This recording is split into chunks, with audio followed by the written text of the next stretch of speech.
కళ్యాణ మండపంలో కూడా సర్పంచ్ గారు గొడవ. అది యాక్చువల్ గా మా ప్రతిపక్ష నేత అమూల్ బేబీ వాళ్ళ తండ్రి గారు కూడా మరి అవగాహన లేనితనంగా ఎందుకు వ్యవహరిస్తున్నారో నాకైతే అర్థం కావట్లే. ఒక కళ్యాణ మండపం ఇంకా ఓపెనింగ్ నోచుకోలేదు. నోచుకోలేని కళ్యాణ మండపాన్ని అక్కడ పెళ్లి చేసుకోవడం జరుగుతూ ఉంది. ఆ ఒక కంప్లైంట్ మీద అక్కడ ఎస్ఐ గారు వెళ్ళి అడగడం జరిగింది. వెంటనే జేఈ గారికి కూడా నోటీసులు లేకపోవడంతో జేఈ గారు కంప్లైంట్ పెట్టడం జరిగింది.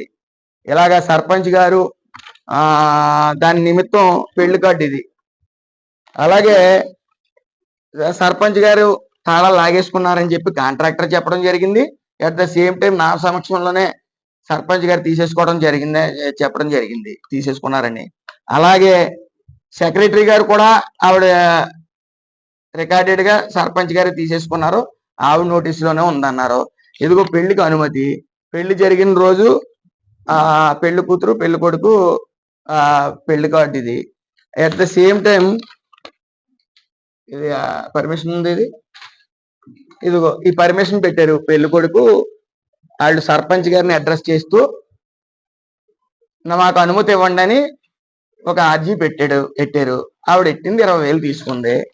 తీసుకున్న తర్వాత బోస్ గారు ఏం చేయాలా, కేసు పెట్టారు అన్నప్పుడు ఎస్ఐ గారిని వెళ్ళి ఏ రకంగా పెట్టారు కేసు, వాళ్ళ కంప్లైంట్ ఏంటి, ఎవరెవరు ఇచ్చారనేది అడగాల. అడగకుండా అన్యాయం అయిపోయింది అంటారు ఆయన. ఈవిడేమో చచ్చిపోవాలనిపిస్తుంది నాకని ఏదో అంటా ఉందా.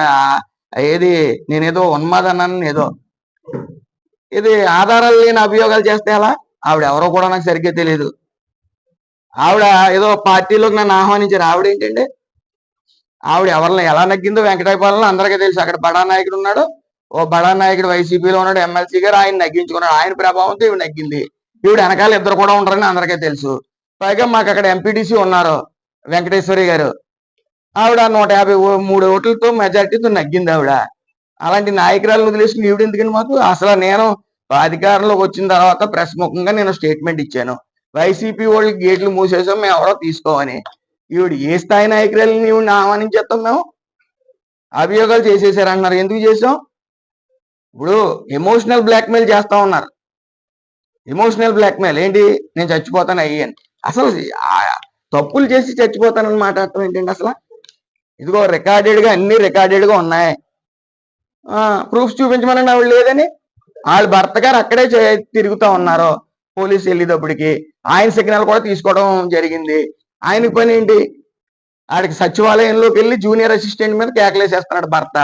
ఆయన పని ఏంటి, ఆయన ఉద్యోగం చేసుకోకుండా ఈ సర్పంచ్ ఉద్యోగం ఆయన చేస్తా ఉన్నాడు. ఇలా తప్పుల్ని అన్యాయమైన కేసులు పెట్టేసామంటున్నారు. ఏం కేసులు పెట్టాం మేము? ఆ రోజున పిల్లి రాంబాబు వైఎస్ఆర్సీపీ ఆయన అంబేద్కర్ గారి విగ్రహానికి చెప్పులు దండేసి ఓ లెటర్ రాశారు. విత్ ప్రూఫ్స్ అన్నిటితో సైతం దొరికేసాడు ఆయన. లోపల వేయడం జరిగింది. నేను వచ్చిన 3వ రోజున జరుగుతా. ఇంకెవరి మీద కేసులు కట్టాం? ఎందుకు కట్టాం? అభియోగం చేస్తే అమూల్ బేబీ లాగా, ప్రతిపక్ష నేత అమూల్ బేబీ లాగా చేయకూడదు అభియోగాలు. ఆయనకు అనుభవం ఉంది. అనుభవం ఉన్నప్పుడు ఎందుకు కట్టారు కేసు అనేది అడగాల. అడిగిన తర్వాత అది నిజమా కాదో చూసుకోవాలి ఆయన. సరే, ఆయన ఎస్పీ గారి దగ్గరికి వెళ్ళారు, ఇన్వెస్టిగేషన్ ఆఫీసర్ని ఎడతా అన్నారు.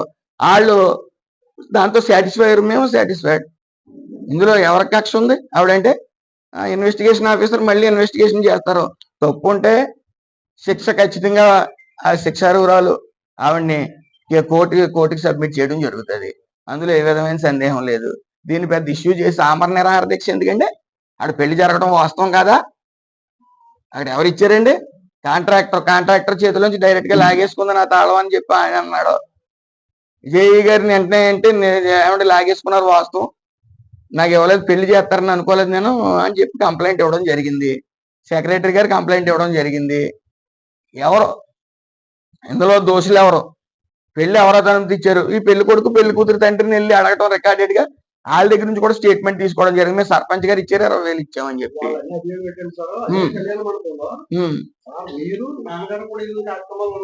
అవి చూపించమనండి, అవి చూపించమనండి. ఏమి లేవు శబదం చూపితే దేనికైనా సిద్ధం. మేము ఎవరైనా వెళ్ళలేదు, అక్కడ వీళ్ళు 20,000 రూపాయలతో వాళ్ళు సీక్రెట్ గా ఏమన్నా వ్యాపారాలు చేసేసుకుంటున్నారు. అందులో వాళ్ళకి వీళ్ళకి ఇచ్చి ఇవ్వటం, వ్యాపారం చేసుకోవటం, 20,000 వసూలు చేయటం, ఇదో వ్యాపారం అయిపోయింది. ఏదో చూపించమనండి. నా తండ్రి గారిని నేను కానీ అక్కడికి వెళ్ళింది దాని అభియోగం ఏదో అదే అన్నాను నేను. ఆధారాలు లేని అభియోగాలు చేస్తా ఉన్నారు. ఆధారం చూపించమనండి.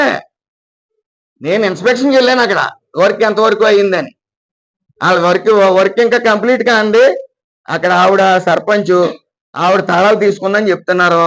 ఇదిగో రికార్డెడ్ గా ఇదిగో ఆర్జీ పెట్టుకున్నారు సర్పంచ్ గారికి పెళ్ళోళ్ళు, వాళ్ళ పెళ్లి శుభలేఖలు ఇగో. ఏంటి ఇంకేం ఆధారాలు కావాలా? మళ్ళీ ఇన్వెస్టిగేషన్ ఆఫీసర్ని వేసారే, అది ఏనివ్వండి. కొద్ది అవగాహన ఉంటే, ఇది బ్లాక్ మెయిల్ రాజకీయాలు. ఆవిడేమో ఎమోషనల్ గా నేను చనిపోతాను, నా మీద కేసు పెడతాను ఆవిడ. ఈయనేమో మా అమర నిరాహార దీక్ష చేస్తాను మా అమూల్ బేబీ అంటాడు. ఏంటి, ఎందుకు చేసేస్తారు అమర నిరాహార దీక్ష? తప్పులు చేసి తప్పును ప్రోత్సహిస్తా ఉన్నారా? అదే వేణు గారు ఉన్నారు. వేణు గారు అవినీతి ద్రాక్షారంలో 11 సంవత్సరాల క్రితం వేసిన లేఅవుట్ మట్టి కప్పెట్టామని ఫీలింగ్ వచ్చింది. అలాగే అదేంటది ఈ క్రాప్ ఇన్సూరెన్స్ పేరు మీదట సుమారు రైతులు ఎవరైతే ఓనర్లు ఉన్నారో వాళ్ళు కాకుండా కౌలుదారులని పేర్లు పెట్టేసి వాళ్ళు అకౌంట్లు వేసేసుకున్న బాబతే ఖచ్చితంగా ఉన్నాయి. అవన్నీ బయటెడతాం, ఆధారాలు ఉన్నాయి. మొత్తం అవినీతిమయం, ద్రాక్షారంలో అవినీతిమయం, రామచంద్రపురం హాస్పిటల్ అవినీతిమయం.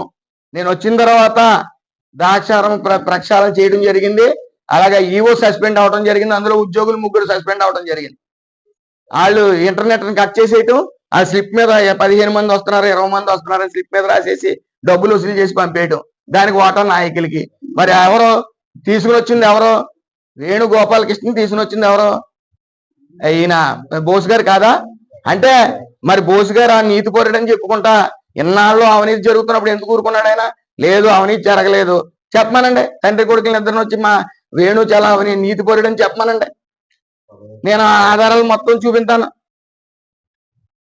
ఆయన ఓటాలు మాట్లాడేసుకున్నారు వీళ్ళు. వేణు బోసు గారు అబ్బాయి ఓటాలు మాట్లాడేసుకుని వాళ్ళకి గుర్తులేదు 5 ఏళ్ళు అని. పోరాటం చేయాలి కదా వాళ్ళు అవినీతి మీద. మేము నీతి పరులు అంటే సరిపోయిందా? అవి ఏమి చేయకుండా ఈ రోజున ఏ అభియోగాలు, పిచ్చి అభియోగాలు చేస్తా ఉన్నారు. సాక్ష్యాలన్నీ అక్కడ క్లియర్ గా ఉంటాయి. ఏదేమన్నప్పటికీ గత 5 సంవత్సరాల్లో ఎంత అవినీతి జరిగింది, ఇదే విలేకరులు మీరు కూడా పోరాడారు అవినీతి మీద, కాదంటారా? ఇవన్నీ వాళ్ళ నీతి కౌరులు దెయ్యాలు వేదాల వల్లించినట్టు ఉన్నాయి.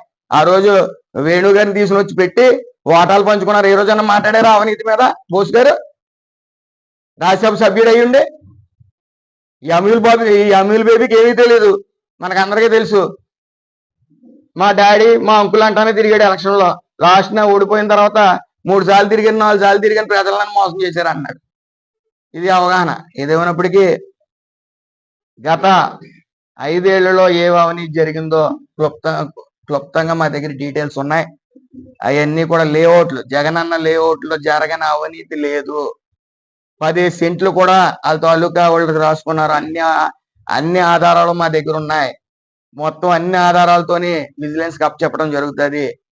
ఏది జరిగినా సరే అవినీతి సర్పంచులు, అవినీతి వైసీపీ కార్యకర్తలు అందరూ కూడా ఈ యొక్క క్రాప్ ఇన్సూరెన్స్ ద్వారా చాలా మంది బయటకు వస్తా ఉన్నారు.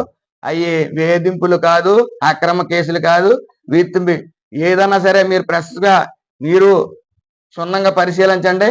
రాబోయే కాలంలో చాలా మంది బయటికి వస్తారు అవినీతి పరులు అందరూ. విత్ ప్రూఫ్స్ మేము కేసులు నమోదు చేస్తాం. అందులో ఏ విధమైన సందేహం లేదు. ఇదే కాదు, వాళ్ళు ధర్నాలో అమర నిరాహార దీక్ష యాత్ర చేసుకునే ఇబ్బంది ఏం లేదు. మాకు పెర్ఫెక్ట్ గా ఆధారాలు ఉండి మేము విజిలెన్స్ కప్ చెప్పినా, పోలీసు వాళ్ళు కప్ చెప్పినా వాళ్ళ డ్యూటీ వాళ్ళు చేస్తారు. కాబట్టి ఒక ఊళ్ళో ఒక మట్టి ఫిల్లింగ్ లో ఒక అతనికి కాంట్రాక్ట్ అప్ చెప్పి 7 లక్షలు ఇవ్వడం జరిగింది. తర్వాత అతనికి ఇవ్వాల్సి వచ్చినప్పుడు అకౌంట్ నెంబర్ వేరే వాళ్ళకి ఇచ్చి 30 లక్షలు వాళ్ళ దాంట్లో కొట్టుకోవడం జరిగింది.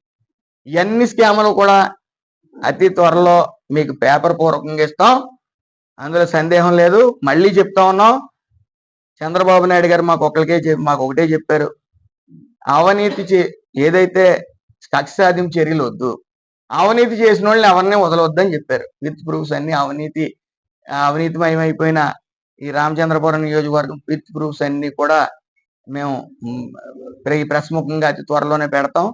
అదే విధంగా నా చిన్న సలహా ఏంటంటే, అవినీతి రహితుడు అని పేరున్న ఆయన మరి గత 5 సంవత్సరాల్లో ఎందుకు అవినీతి మీద పోరాటం చేయలేదో ఆయన చెప్పాల్సి ఉంది. ఒకవేళ అవినీతి జరగలేదంటే జరగలేదని ఆయన స్టేట్మెంట్ ఇవ్వాల్సి ఉంది. వాళ్ళ అబ్బాయి అమ్ముల్ బేబీ. కాబట్టి ఏదేమన్నప్పటికీ ఈ ఎమోషనల్ బ్లాక్మెయిల్ కానీ అమర నిరాహార దీక్ష చేస్తానని చెప్పడం కూడా సిగ్గుచేటు. ఎందుకంటే అందులో డెప్త్ ఎంత ఉంది, ఆ కేసు ఎందుకు పెట్టారు, ఎలా పెట్టారు, సాక్ష్యాలు ఏంటి అనేది ఆయన పరిశీలించుంటే బాగుండేది. ఏదేమన్నప్పటికీ ఈ కేసు విషయంలో ఇన్వెస్టిగేషన్ జరుగుతుంది. అతి త్వరలోనే అది ఛేదిస్తారు, ఆ కేసుని ఛేదిస్తారు. నిజంగా తప్పు ఉంది అని మళ్ళీ ఇన్వెస్టిగేషన్ ఆఫీసర్ ఉంటే వెళ్తారు. అది నేనేం పోలీసుని కాదు కదా, నేను కేసు చట్టం దాని పని చేసుకుని పోద్ది. అది ఎవరైనా సరే, అది ఎంత గొప్పోడైనా సరే చట్టం దాని పని చేసుకుని వెళ్ళిపోద్ది. అమర నిరాహార దీక్షలు చేసుకోండి, ఇబ్బంది ఏముంది. తప్పు నిరూపణ అయిపోయిన తర్వాత అమర నిరాహార దీక్ష చేసుకుంటే జనానికి అన్ని అర్థమవుతాయి. జనం పూర్తిగా అవేర్నెస్ తో ఉన్నారు, కళ్ళు మూసుకుని ఏమి ఉంటలా. ఓ విషయం మీద ఎంత తప్పు జరిగింది అనేది వాళ్ళు డెప్త్కి వెళ్తున్నారు. కాబట్టి నిజం ఖచ్చితంగా తేలుతుంది. వాళ్ళు నిర్దోషులని తెలిపితే వదిలేస్తారు పోలీసు వాళ్ళు, ఇన్వెస్టిగేషన్ ఆఫీసర్. Thank you.